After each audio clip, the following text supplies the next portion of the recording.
thing that I was going to answer is, because a lot of people making $60,000 a year would not be thinking that they're going to have a really, really well financial future, let alone a single mom with 3 kids. What triggered you think that that's not going to be your limit and still find your financial freedom? What is that? What makes you think that?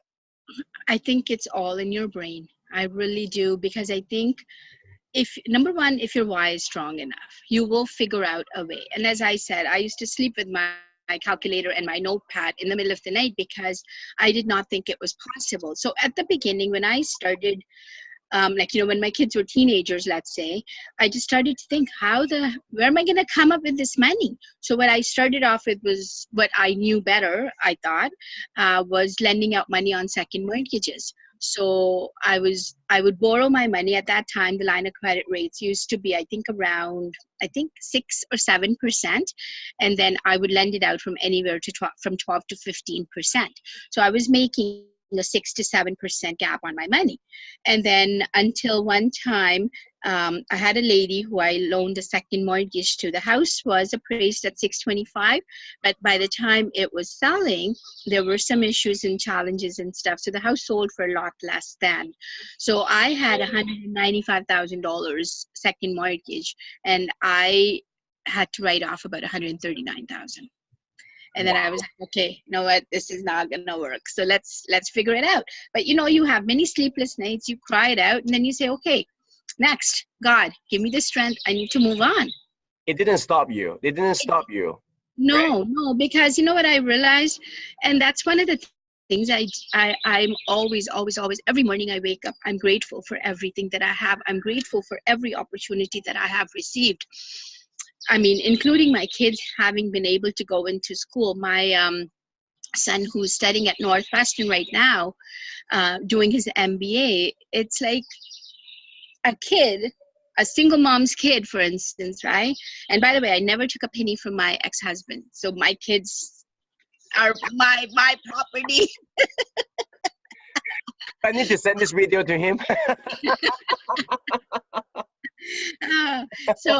He received, my son received a full scholarship from Northwestern. Wow. That's $145,000 US.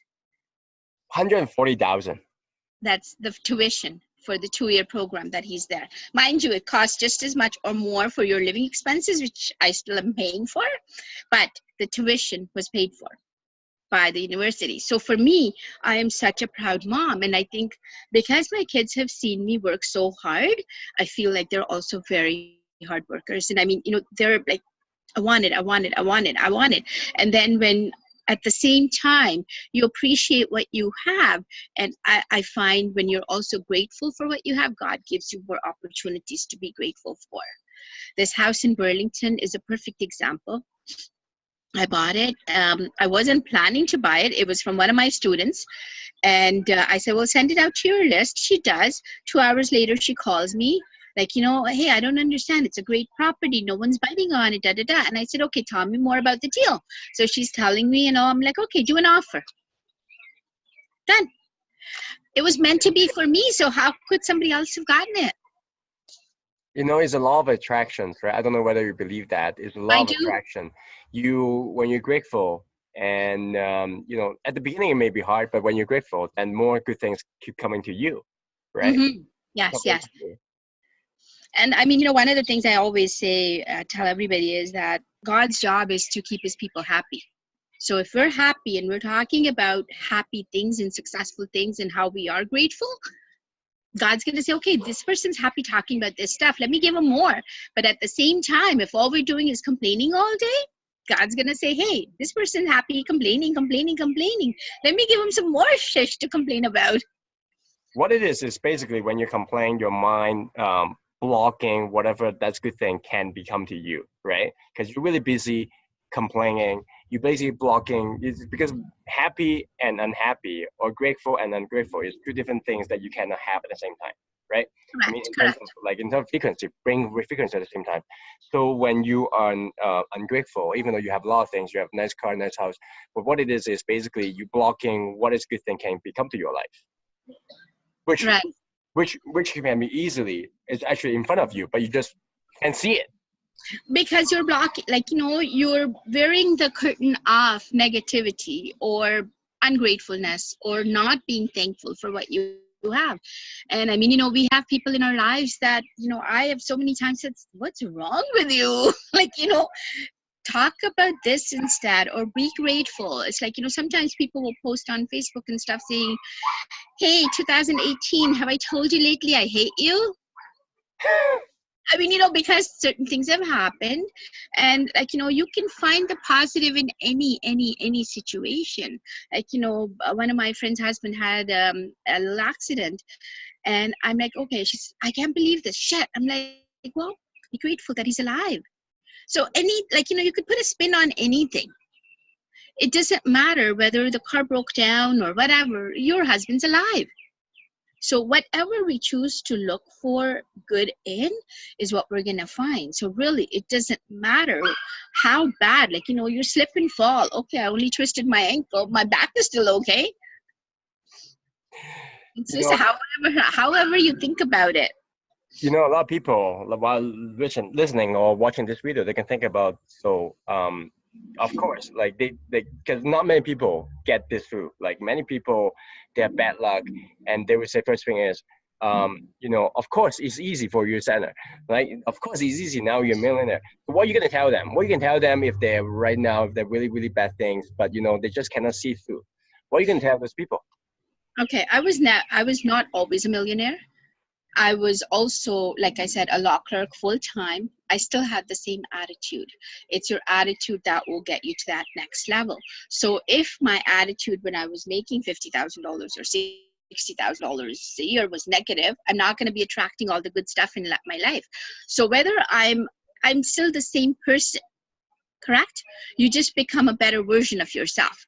So if you're negative right now, I suggest to you guys, people who are in that situation, think positive, think and look for a good in every situation. Be grateful for what you have, and I promise you, God will give you more to be grateful for.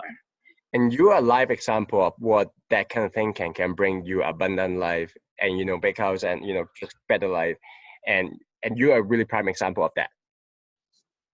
Thank you. So again, I just go back to the same thing. I mean, you have to stay strong, stay focused, and then just plow. Like, I mean, every day we just have to keep on doing the activities. Everything that is going to bring you the results. One of the things I do is I start off my day with 15 minutes of positive reading. I end my day with 15 minutes of positive reading. I wake up, I open my eyes. First thing I say is, thank you, God, for another day. Thank you for bringing me the challenges. Just give me the strength to bear those challenges. It seems like you know what I'm going to answer, because I was going to answer you. Can you share about, one or two things that you do as a daily habit that you think that's important for your success? So Oh, okay. Well, I didn't know you were going to ask that. I was actually going to answer that. That's why I'm keep eyeing the paper. It's like, I want to move on to the next question, but you just tell me that. So you wake up in the morning and do reading, right? And I guess I got to that because you said, how would you tell that to the people? So I'm like thinking, okay. So like I said, one of the things that I do, as I said, is very first thing I do is when I wake up, first thing, thank you, God. And I mean, even when my kids were little, I used to just say, if you don't know how to pray, just say thank you. God's fine with that. It doesn't matter. Just thank you, enough, because God knows everything that you have been through. And if you're grateful for that, done. So that's one thing. And then, as I said, I always read for at least 15 minutes in the morning and 15 minutes at night. Because I find if I start my day off with a positive thought, I'm going to stick with that positivity throughout the day. At the end of the day, I'll always reflect back and see what happened. Where did I, if I mess up, and of course, everybody does, I'm no different. Then I always think back and, okay, what did this situation come into my life to teach me? Have I learned my lesson? I always think back and reflect. So if something happens where I'm let's say somebody cheated me or somebody's rude to me, or I always think, what did I do to cause that situation to come to me? Or as I said, what's my lesson to be learned in this? Because once I've learned the lesson, it's done, because otherwise I'm going to keep on attracting that. I really do believe the universe gives us everything we ask for. So just ask for the right stuff and we'll get it. And if a negative stuff does come to you, look for the lesson and let it go. Let it go. Don't just hang on to it. Like, a lot of times I know people will have an argument and you just keep on rehashing it and rehashing it in your head. But really, you're not doing anything. Just learn from it. Gone. Next Wow, thought. this is really really good. What you're saying is you take responsibility, right? Whatever things come to you, because a lot of people, like when bad things or like accidents come to them, they would say, why me, right? That's the first thing is most people will react, why me, instead of like having taken a chance to learn about, as you said, what can be the learning experience here and how can you be improve yourself, like whether there's mind or actions or whatever, to actually avoid it next time. Like what is the silver linings, right? Basically, what is the positive out of the negative? Because everything has positive and negative. Is what you're focusing on in life, right? What am I looking for? Right? So it's not always everybody has negative stuff happen to them. You're absolutely just the Of way you course. put it, perfect. Like, it's just what do I want to focus on? And if I'm focusing on what was my lesson in it, next. And that way you come out always better because you pick specifically focusing on the positive and and Mhm. and studying successful people, and that's basically one of the really important things is quality is they in front of them there's always positive and negative, but what they're focusing on is what can they learn, what is the positive out of this thing, and then move on, right? Grab that positive part and move on, right? As you said. Well, in the beginning, it's not easy. I won't say that I was like, in the beginning, I wasn't like when I was going through my divorce, for instance, I was like, why me? Why me? What did I do to this? But then you realize, I mean, 20 years later now, would I want to be the same person who I was with that person? No, I would not trade the me I am today for the me 20 years ago because I've grown and I would not go back to that person. Like, you're very submissive, you're so dependent. I didn't even know how to balance my checkbook for that matter. I have So hmm? sorry, go keep going. It's a learning experience, right? So yes, in the beginning, I used to be like, why me? Why me? And then it's like, you know what? You just always look at the other side. And then eventually, once you start thinking that way, I tell you, it's so hard to go back to the negative thinking processes because it just doesn't serve you. It does not serve you to be negative. I have my own personal negative experience in my past, but this is not about me. I'm not going to talk about that, but I want to relay that and answer the next questions. And then we probably should cut it short after that. If you have any other things we should talk about. Um, After the negative things happens to me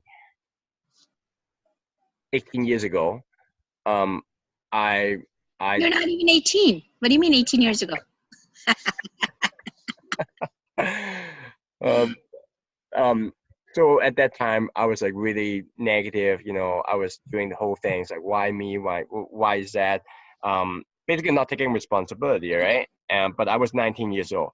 But anyway, now when I look back, I wouldn't trade anything that actually happened to me. I actually look at that as a really positive things, that actually, oh gosh, if that didn't happen to me, it wouldn't be the today Howard. I wanted to hear from you, because you have obviously your fair share of negativity, divorce, single kid, single parents, and then three kids, and going through things like that.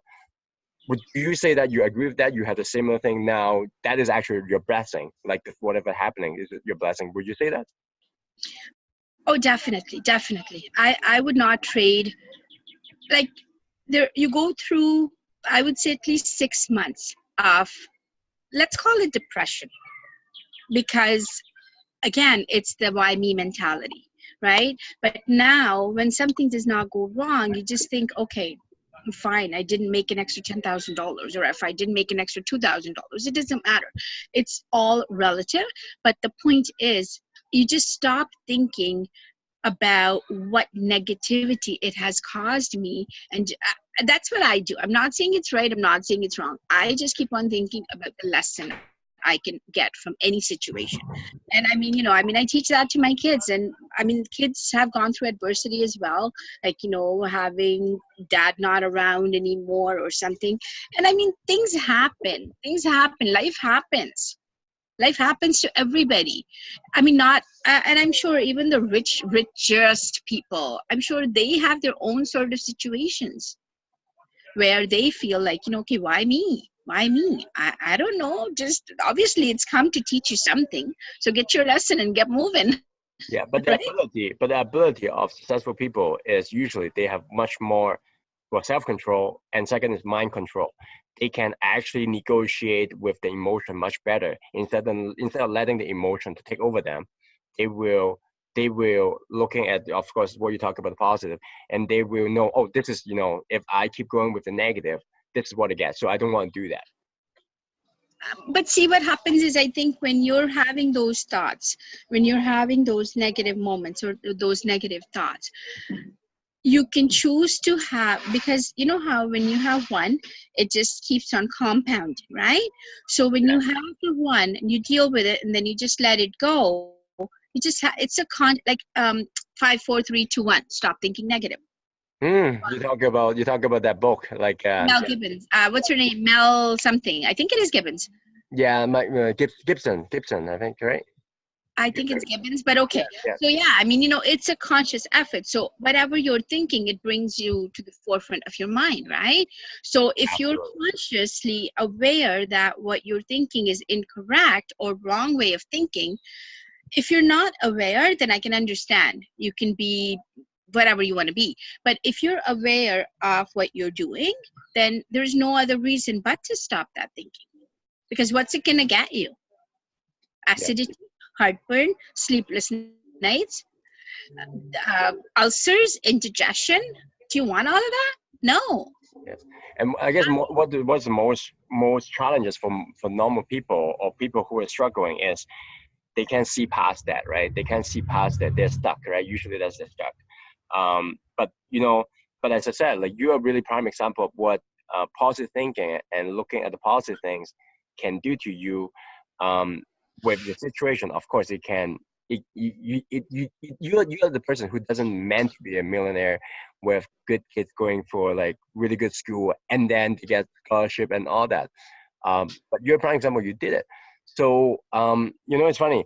We didn't talk a lot about real estate, but you know what? I think this is really good because what is more important is real estate is just a scheme, right? It's just a business. But what is important is what is driving in behind, right? You talk about relationships. In my opinion, is actually it's relationships even outside of what you're just talking about, right? Because what drives relationships? Mm-hmm. Be with the right person, right mindset, doing the thing, even the negative they hate you, and then you can able to build good relations with other people. So I think those are even more deeper in terms of successful quality, to be to driving now you're a millionaire. Well, I think, like you said, real estate is just one vehicle. The ideal, like, the most important thing for everybody out there is financial freedom. How you get to it or what vehicle you choose to use is up to you. You could use real estate as one vehicle, whether you're doing any other business, but the person you are is what drives you to who you want to be. Yes, yes. So Anna, so we haven't talked about a lot on real estate, but I think I'm gonna keep the video, as at this time frame. I think it's good. For people who want to learn more and find you, because you mentioned you're a real estate coach, and of course you seems like you have way more things just on real estate you can share. For example, insurance, and just to be they want to know you. How can they contact you? What is the preferred way to contact you? I have a website, first of all, if they want to know a little bit more about me and my family as well. It's www.singlemommillionaire.com. My email address is sadhanasabharwal@hotmail.com, and I can also give you my cell phone number if you'd like.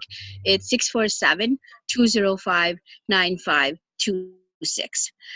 The one thing I'm going to say is it's great to learn about everything, but the most important thing is take action. If you do need to reach out to me, send that text, send that email, do take the next step.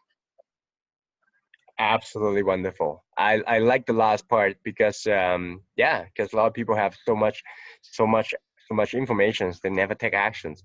So I want to take this opportunity again. Thank you very much, Anna, for giving me the time. And it's absolutely fantastic experience for me to be able to chat with you and pick up your brain and learn how you have done it, you know, with all the adversity and you're still able to achieve what you have achieved. Thank you very much, Anna. Thank you, Howard. Have a great day. Bye. Thank Bye. you. I'll show Bye. you my cherry tree. Yes. Can you show me around? Can you show me around your backyard? I shall. I shall. Okay. Here we go. Wow. Wow. This looks like an egg cage to me. Like this is so big. I'm glad that we actually do it outside instead of doing it inside. I'm glad too, actually. And you know what? It wasn't that bad because I thought kids will be coming out with their bikes and all, so it wasn't as noisy as I had anticipated. Well, again, thank you so much, Anna. And Okay. I will see you next time when I come to Toronto. Yes, definitely. Okay. Bye. Okay, take care. Bye bye. Bye. Bye.